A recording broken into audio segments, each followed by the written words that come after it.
centaur's back, so that the keen barb was exposed beyond his bleeding breast. He tore it from both wounds, and lifeblood spurting instantly mixed with the deadly poison of Lernaean hydra. This Nasus caught, and muttering, "I shall not die unavenged," he gave his tunic, soaked with blood, to Deianira as a gift, and said, "Keep this to strengthen waning love." Now many years passed by, and all the deeds and labors of the mighty Hercules gave to the wide world his unequaled fame, and finally appeased the hatred of his fierce stepmother. All victorious returning from Oechalia, he prepared to offer sacrifice, when at Cenaeum, upon an altar he had built to Jupiter. But tattling rumor, swollen out of truth from small beginning to a wicked lie, declared brave Hercules, Amphitryon's son, was burning for the love of Iole, and Deianira, his fond wife, convinced herself the wicked rumor must be true. Alarmed at the report of his new love, at first, poor wife, she was dissolved in tears, and then she sank in grievous misery. But soon, in an angry mood, she rose and said, "Why would I give up my sorrow while I drown my wretched spirit in weak tears? Let me consider an effectual check, while it is possible, even before she comes. Invader of my lawful bed, shall I be silent or complain of it? Must I go back to Calydon or stay? Shall I depart unbidden from my house? Or if no other method can prevail, shall I oppose my rival's first approach? O shade of Meleager, let me prove I am yet worthy to be called your sister, and in the desperate slaughter of this rival, the world, astonished, may be taught to fear the vengeance of an injured woman's rage." So, torn by many moods, at last her mind fixed on one thought. She might still keep his love, could certainly restore it, if she sent to him the tunic soaked in Nasus's blood. Unknowingly she gave the fatal cause of her own woe to trusting Lycus, whom she urged in gentle words to take the gift from her to her loved husband Hercules. He, unsuspecting, put the tunic on, all covered with Lernaean hydra's poison. The hero then was casting frankincense into the sacred flames, and pouring wine on marble altars, as his holy prayers were floating to the gods. The hallowed heat striking upon his poisoned vesture caused Echidna bane to melt into his flesh. As long as he was able he withstood the torture. His great fortitude was strong, but when at last his anguish overcame even his endurance, he filled all the wild Veta with his cries. He overturned those hallowed altars. Then in frenzied haste he strove to pull the tunic from his back. The poisoned garment, cleaving to him, ripped his skin, heat shriveled from his burning flesh, or, tightening on him as great strength pulled, stripped with it the great muscles from his limbs, leaving his huge bones bare. Even his blood audibly hissed, as red-hot blades when they are plunged in water. So the burning bane boiled in his veins. Great perspiration streamed from his dissolving body, as the heat consumed his entrails, and his sinews cracked, brittle when burnt. The marrow in his bones dissolved, as it absorbed the venom heat. There was no limit to his misery. Raising both hands up toward the stars of heavens, he cried, "Come, Juno, feast upon my death.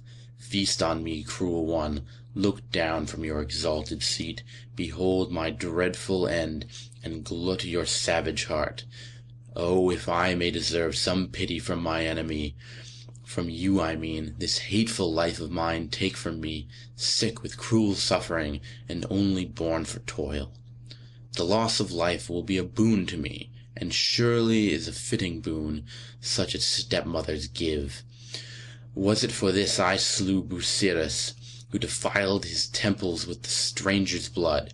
For this I took his mother's strength from fierce Antaeus, that I did not show a fear before the Spanish shepherd's triple form, nor did I fear the monstrous triple form of Cerberus, And is it possible my hands once seized and broke the strong bull's horns, and Elis knows their labor, and the waves of Stymphalus, and the Parthenian wood? For this the prowess of these hands secured the Amazonian girdle wrought of gold, and did my strong arms gather all in vain the fruit when guarded by the dragon's eyes? The centaurs could not foil me, nor the boar that ravaged in Arcadian fruitful fields. Was it for this the Hydra could not gain double the strength as it was lost? And when I saw the steeds of Thrace, so fat with human blood, and their vile mangers heaped with mangled bodies, in a righteous rage I threw them to the ground and slaughtered them, together with their master. In a cave I crushed the Nemean monster with these arms, and my strong neck upheld the widespread sky. And even the cruel Juno, wife of Jove, is weary of imposing heavy toils. But I am not subdued performing them. A new calamity now crushes me, which not my strength nor valor, nor the use of weapons can resist. Devouring flames have preyed upon my limbs, and blasting heat now shrivels the burnt tissue of my frame. But still Eurystheus is alive and well, and there are those who yet believe in gods. Just as a wild bull, whose body spears are rankling, while the frightened hunter flies away for safety, so the hero ranged over sky-pierced Aeta, his huge groans, his awful shrieks resounding in those cliffs. At times he struggles with the poisoned robe. Goaded to fury, he has raised great trees and scattered the vast mountain rocks around, and stretched his arms towards his ancestral skies. So, in his frenzy, as he wandered there, he chanced upon the trembling Lycus, crouched in the close covert of a hollow rock. Then, in a savage fury, he cried out, "Was it you, Lycus, brought this fatal gift? Shall you be called the author of my death?" Lycus, in terror, grovelled at his feet and begged for mercy. "Only let me live!" But seizing on him, the crazed hero whirled him thrice, and once again about his head, and hurled him, shot as by a catapult, into the waves of the Euboic Sea.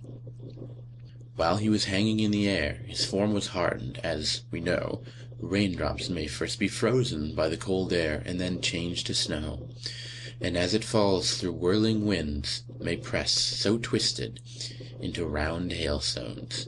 Even so has ancient lore declared that when strong arms hurled Lycus through the mountain air through fear, his blood was curdled in his veins.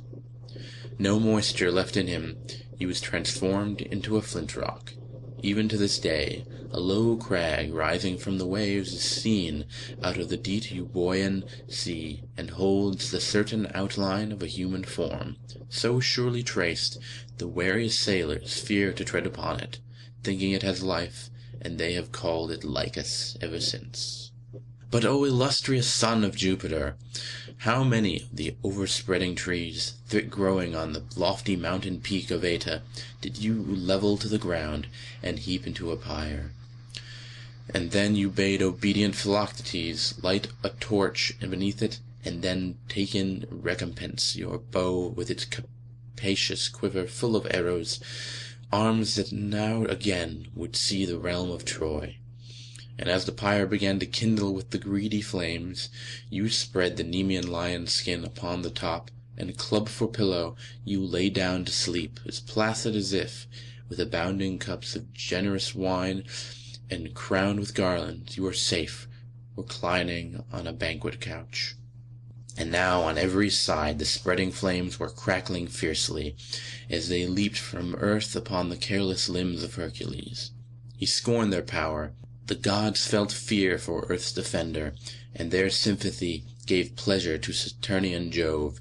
He knew their thought, and joyfully he said to them, "Your sudden fear is surely my delight, O heavenly gods. My heart is lifted up, and joy prevails upon me, in the thought that I am called the father and the king of this graceful race of gods. Your sudden fear is surely my delight, O heavenly gods. My heart is lifted up, and joy prevails upon me in the thought that I am called the father and the king of all this grateful race of gods.